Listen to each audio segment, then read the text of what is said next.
Hello all. What's today? April 9th. We'll get to some news later. This is just one of my fun album ranking videos.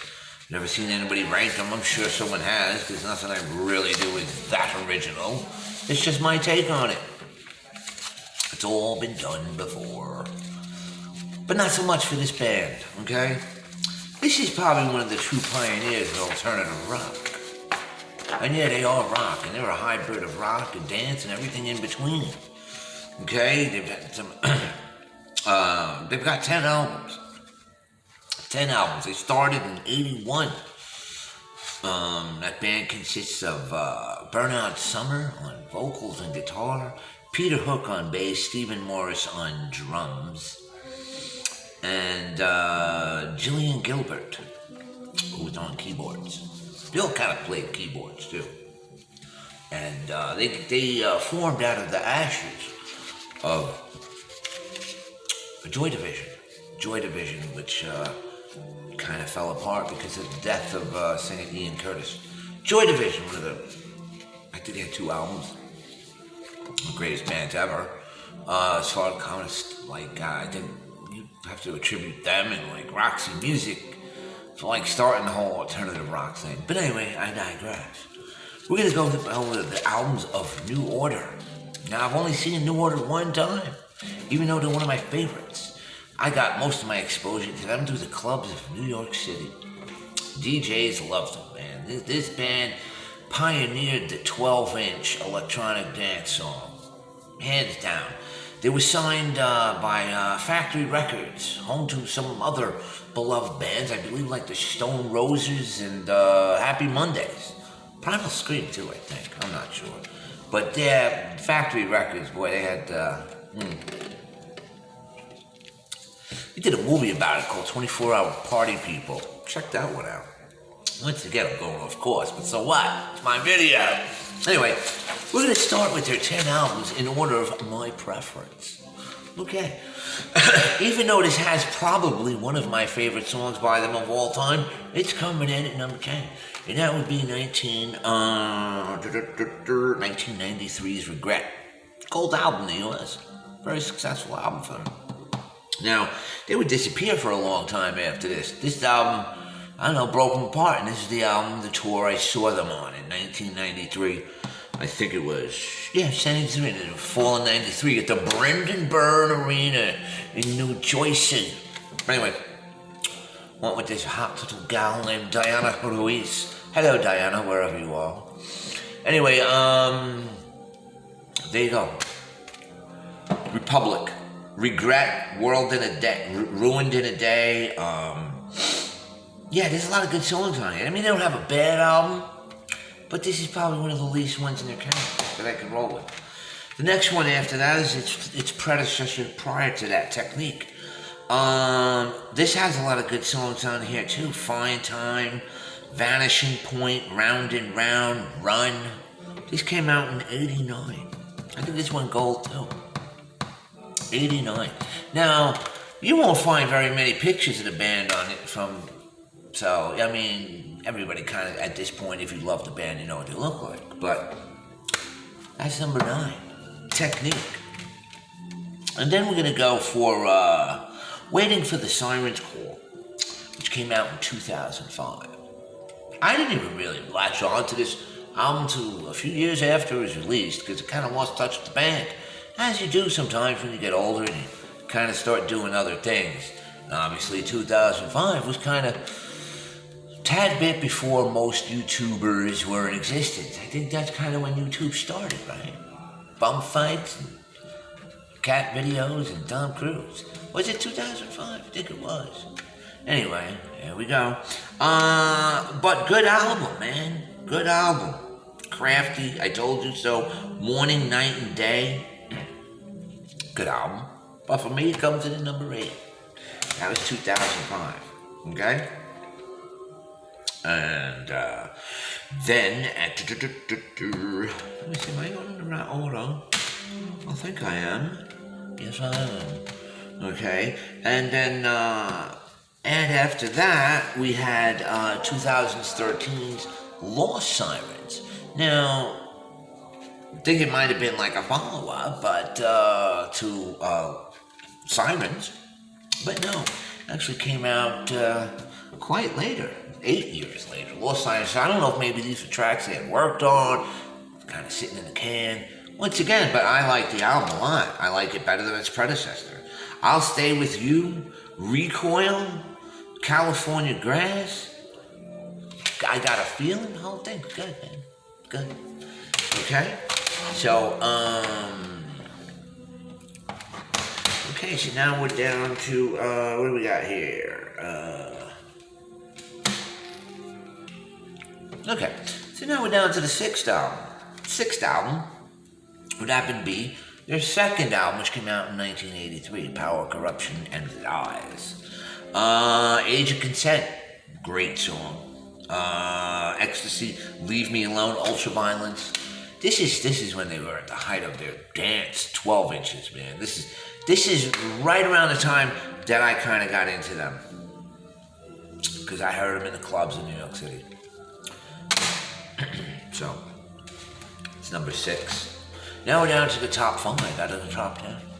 Okay, and that would be, this would be Music Complete. This is the last album they put out, which I thought was a phenomenal record. I had just actually purchased this like 2 years ago, so this came out in 2015, so it's already been 6 years. Good album, man, really good.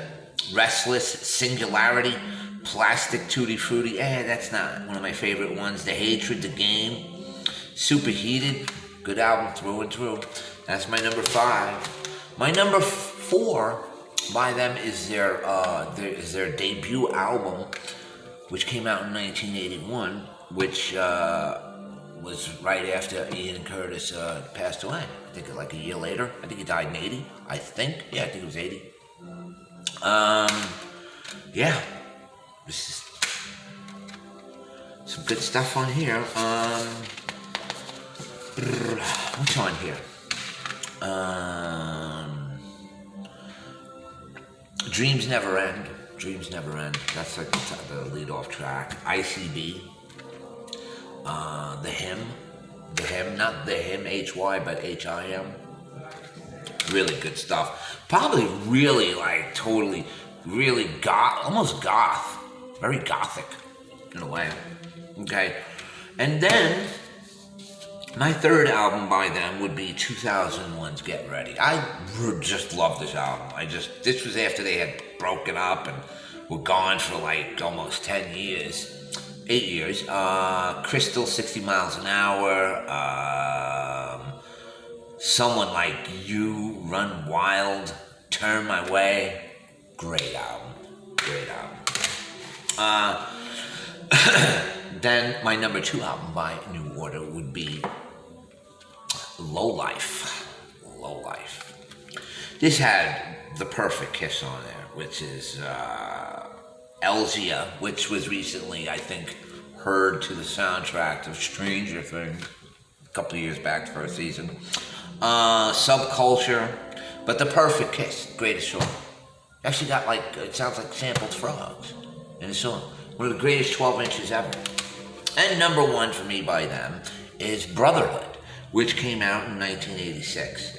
I just love Paradise, Weirdo, All Day Long, Broken Promise, Angel Dust. This is my favorite album by them. I don't know, can't tell you why, because I love Triangle. All Day Long, those are just great songs.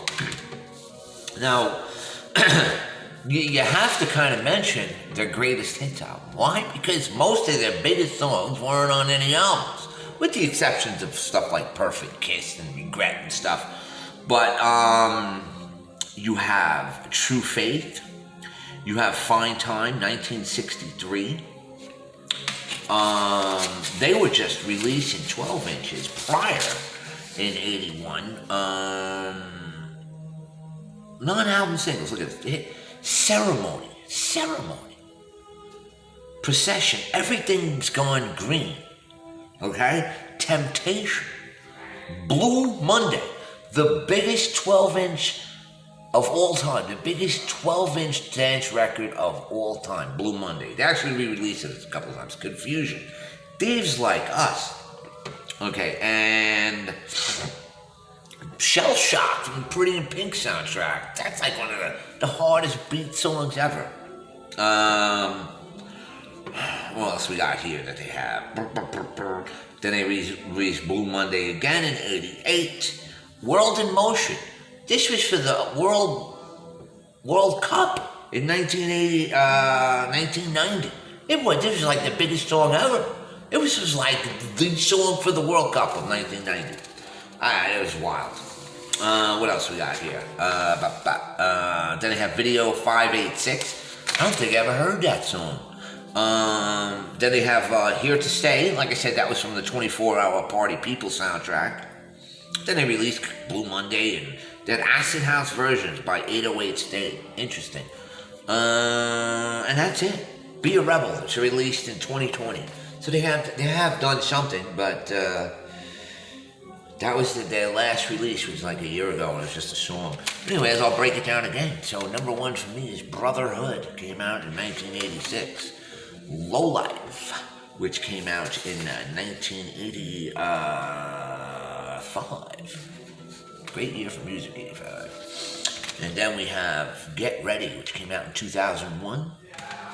Then we have their debut album, which came out in 81. And then we have Music Complete, their last release, which came out in 2015. And then we have their second album, which came out in 83, Power, Corruption, and Lies.